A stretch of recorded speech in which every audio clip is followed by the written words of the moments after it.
Stand by for Bwana.org radio. In 3, 2, 1. Cue the announcer. You found Bwana.org radio, your one source for tech news and reviews. Now, almost live from sunny Florida, here's your host, Bwana McCall. Greetings, folks, and welcome to episode 234 of Bwana.org Radio. We got a great show lined up for you. Episode 234, that's 234 if you like to count in order. 1, 2, 3, 4, 2, 3, 4. We got 8 bookmarks. Go over to bit.ly/BDOR234. I switched over to bit.ly to do the URLs because the pinboard URL is kind of cryptic.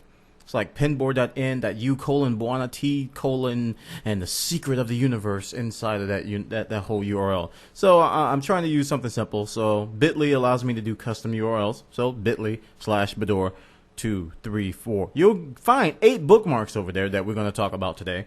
Everything from Google Docs to PayPal to Modern Warfare 2.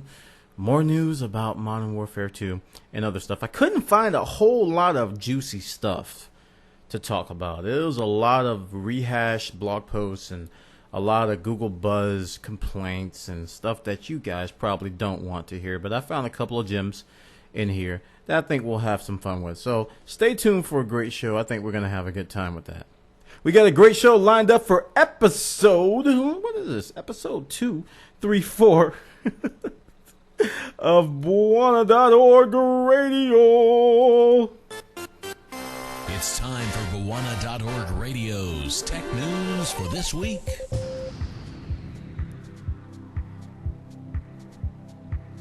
And for our first story, we are going to talk about the Google Docs. Yes, Google Docs, my good friends, got a web clipboard upgrade today. If you go to their website, you'll notice some changes. You may or may not, but it's a very cool thing. What this allows one to do in the world of Office is to use this clipboard to copy and paste across docs. Now, if you use Microsoft Office, this is like a no-brainer. You want to copy a spreadsheet to a Word doc, you just do it, no problem. But this is on the interwebs. This is on the magical, wondrous world of the internets, and data just doesn't move that easily. But this allows you to copy and paste data across Google Doc or Google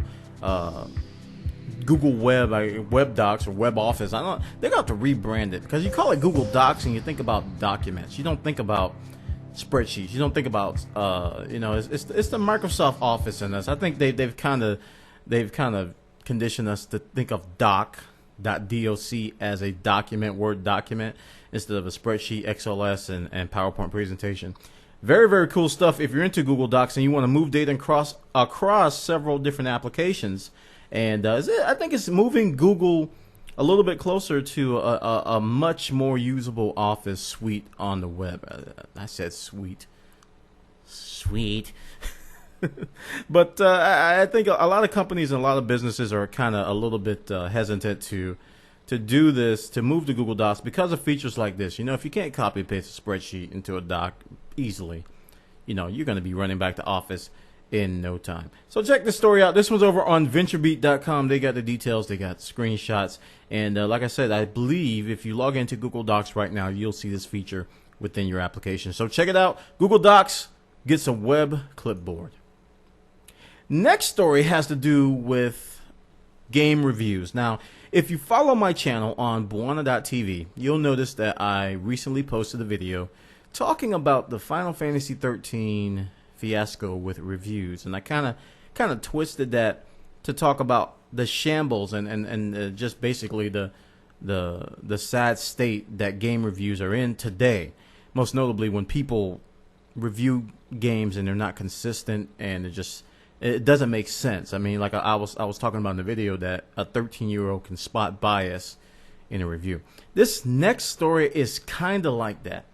And it's specifically talking about one particular outlet. Now, in this video that I did, I wasn't talking about them, but this is a good example. This is Edge.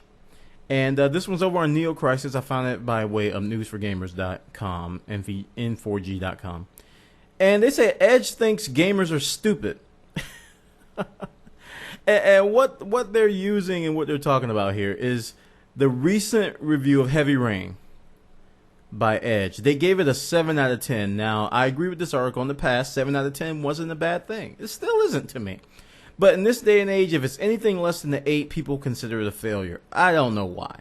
I really don't know why. But this article goes on to say that Edge is just so out of whack that they rated Halo ODST a 9 out of 10, which is basically an expansion. I agree with that. But they gave PS3 exclusives like Killzone 2 and Infamous worse scores. Killzone 2 got a 7 out of 10. And I forgot what they gave Infamous. They don't have it listed here, but it was less than a 9 out of 10. Now, if you ever play Infamous, you know it's a good game. It's a great game. Not very much wrong with it.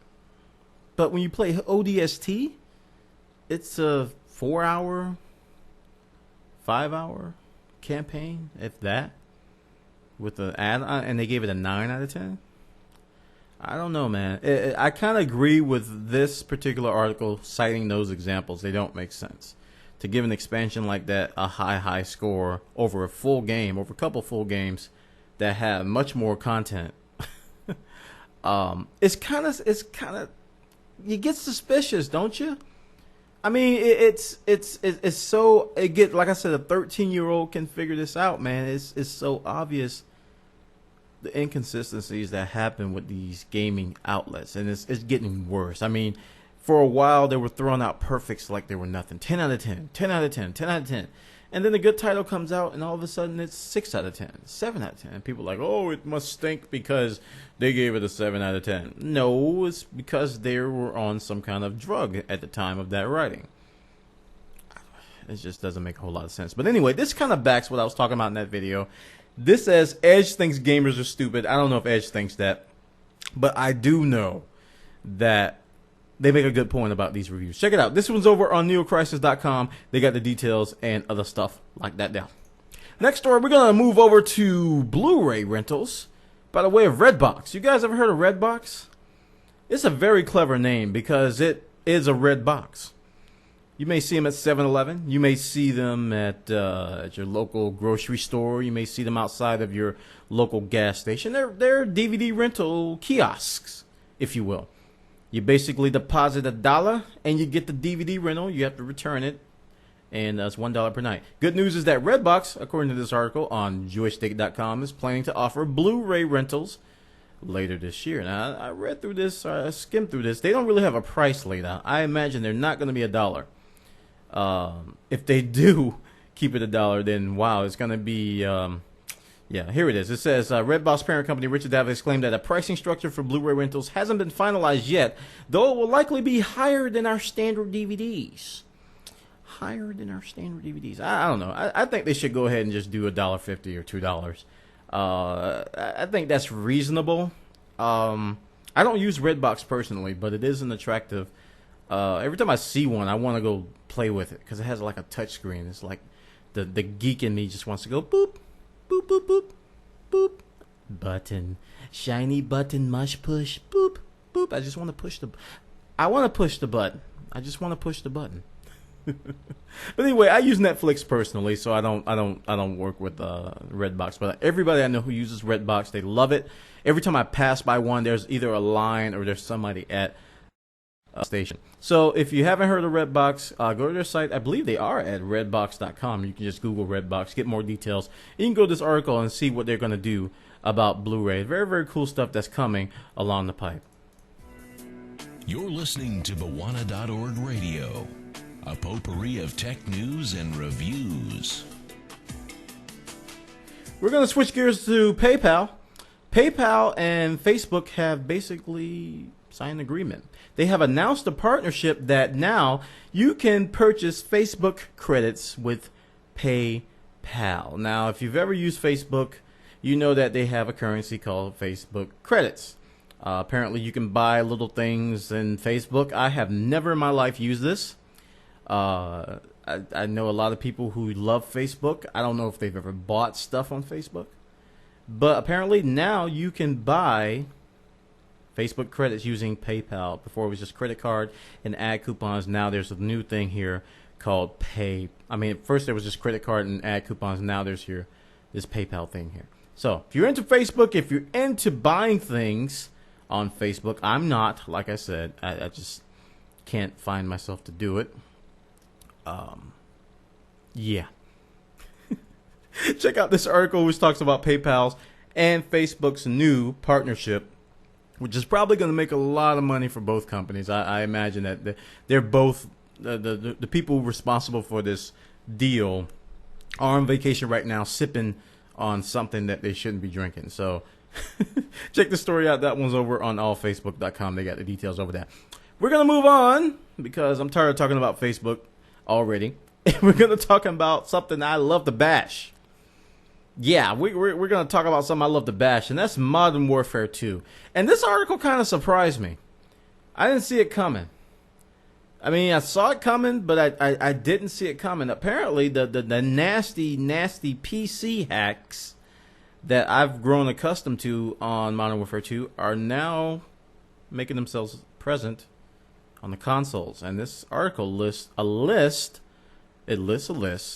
of mods that have been present on the Xbox 360 that were apparently on the PC. A lot of these I've seen on PC. Number one, God Mode, Invincibility. Wall hacks. Terrible hack. I hate it. Jump height. I already knew about that one. You can jump higher. The Gold Desert Eagle. This one I didn't know about. I had no idea that they hacked Modern Warfare 2 to bring back the Gold Desert Eagle. No recoil. I didn't know about that. Unlimited ammo. I knew about that on PC, but I didn't know that it was on the 360 now. Instant AC 130. This is a airstrike perk for Modern Warfare 2. Apparently, you can get it right at the beginning of the match. Not good at all. Every perk have all perks in use at once. Your opposition has no perks. Now, that's where I would get upset. I would rage quit so fast. Opposition cannot jump. Oh, man. So they basically gave you some lead shoes. So he links to some videos on YouTube, which apparently demonstrate some of these. And this is not good. I mean, the PC hacks are pretty involved. And I assume that they're using JTAG Xbox 360s to do the same. And according to this article, the PS3 is kind of safe for now. But I don't know how long it's going to be safe. I don't know how long it's going to be safe, so we're going to be watching this one very closely. Those of you on the PS3, you're probably going, well, you can keep that stuff. We're happy over here with our, we had the care package glitch and all of our other stuff. You can keep all this other nonsense. We don't want none of that over here. PC's got it bad, though. Check the story out. PS3Vault.com's got the details. Next story has to do with gaming as well, and don't pay attention to the picture too much because it'll make you scared. Yeah, that'll frighten the children right there. This guy's smiling with his head truncated. Anyway, this is a German translated article, which basically talks about the sad state of gaming communities. And I read this article on newsforgamers.com. It talks about why the gaming communities, certain gaming communities, stink so bad. And it's citing some examples from games that I have tried. Number one is Heroes of Nerith. I don't know if I'm pronouncing that right. Han for short. And I actually streamed myself playing for the very first time with Heroes of Nerith. And they go into gratuitous detail. This is a German translated article. The English may not be perfect. I followed the rules. I went to the forum. I said, okay, here's a newbie guide. Do this. Make sure you join the newbie match. Make sure you don't do this.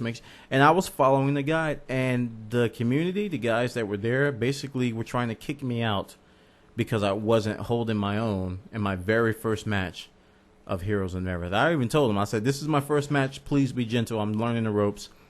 And they proceeded to bash and harass and basically tried to kick me out. It was terrible. They also talk about Left 4 Dead. This is another community that is just terrible. If you go out and you try to play Left 4 Dead with strangers, all right, it's oh man, it really deterred me from wanting to play the multiplayer in Left 4 Dead because they can be so idiotic. They can be so idiotic, and people are like, oh, why are you so stupid? What are you doing? Blah blah blah blah. Oh, you stink. It's just no leeway at all. and the community, it turns people away. They just don't want to deal with it. And I was one of the ones. I just didn't want to play anymore. I said, I don't want to play this online because it was a stark contrast from Team Fortress 2. Team Fortress 2 had people that would show you the ropes. They were also bad servers as well, but more good than bad in my experience. And finally, Modern Warfare 2. I just talked about that. Well, yeah, Modern Warfare 2. The community kind of speaks for itself. Every time you go in a match and there's people talking, it's not to really help each other, but they're usually talking trash, talking smack, or complaining about what you're doing or not doing. Nothing really to help you. It's terrible to try to get into these games. I love this article because it cites 3 games that I have personally experienced. It's so hard to get into these games when the people playing them are doing everything in their power to make you feel like nothing. And that's not a good way to welcome someone to a new environment, especially if you're feeling insecure about your skills. You're just learning it. You're just trying it out. And for Heroes of Nerith, it was free for me, so I dropped it like a bad habit. I didn't invest in it. I was like, whatever, I'm just not going to play it. I don't need it. I don't need the stress. I don't need the nutcases. And I just dropped it. So that's probably what's going to happen with a lot of these communities if they're not careful. And, I talk to people who like these games, and they state to me, they say, Buana, you got to play with people you know. Well, I'm like, well, I don't want to play with people I know all the time. Because, I may want to play when everybody's asleep. That's why I like Team Fortress 2. I can go on any server, anytime, just about anywhere. I go to one of my favorite servers, or either other servers, and you can play and have a good time with total strangers. You can't really do that with these other games without going through all the drama. Check this out. This one is a translated article by way of News for Gamers about the sad state of online gaming communities and how they can just deter and make you feel like total garbage. Check it out. You found Bwana.org Radio. Tech news and tech gadgets for the hardcore geek in all of us.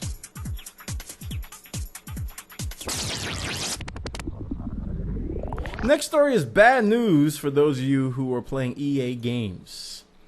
EA games. Apparently, EA has announced they're going to cut some more servers. They announced earlier that they were going to cut a bunch of servers with Facebreaker, Madden, and NASCAR. But now they're going to be doing some more servers, according to this article on Xbox.com, starting on March 16th. If you got Def Jam PS3, Xbox 360, well, you probably won't be able to connect to the server anymore. Godfather, Lord of the Rings Conquest, Mercenaries 2, Need for Speed Carbon on the PSP, Need for Speed Pro 3 on the PSP, The Simpsons on the PS3 and 360. And on April 15th, tax day, Burnout 3 Takedown on the PS2 is going down. Army of Two, Battlefield 2 Modern Combat on the Xbox. Servers are going down. Burnout 3 Takedown on the Xbox. Servers are going down. And Madden 09 on the Xbox.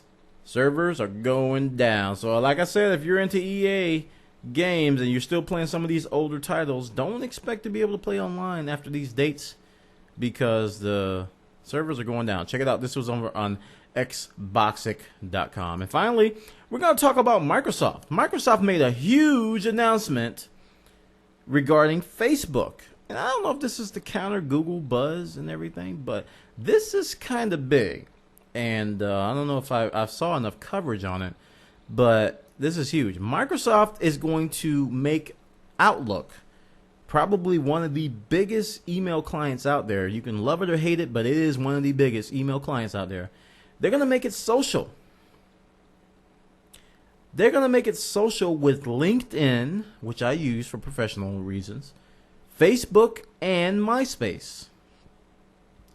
So I bet every IT director, I bet every IT guy in the business world is probably going, why Microsoft?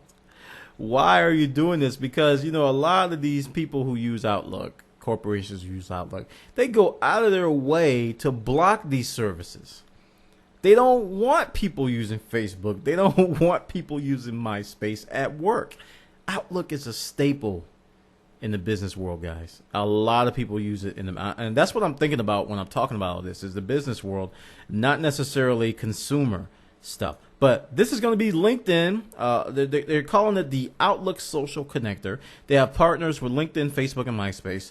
There's also a beta for LinkedIn for Outlook that you can give a try if you're running Office 2010, 2007, or 2003, and the like. So this is big, guys. Huge news coming from Microsoft in terms of social networking. Now, back in the day, social networking was kind of looked at as a pastime, looked at as a just something to do when you're bored. A lot of people would mingle, discuss tech, discuss whatever on a social network and meet new people. Some people use it as a dating site, to meet new people, maybe to hook up locally, to go out on dates and kind of stuff, and go to movies and stuff. But it has since grown into the business world, and I'm noticing this with companies I've been at and companies I work at now.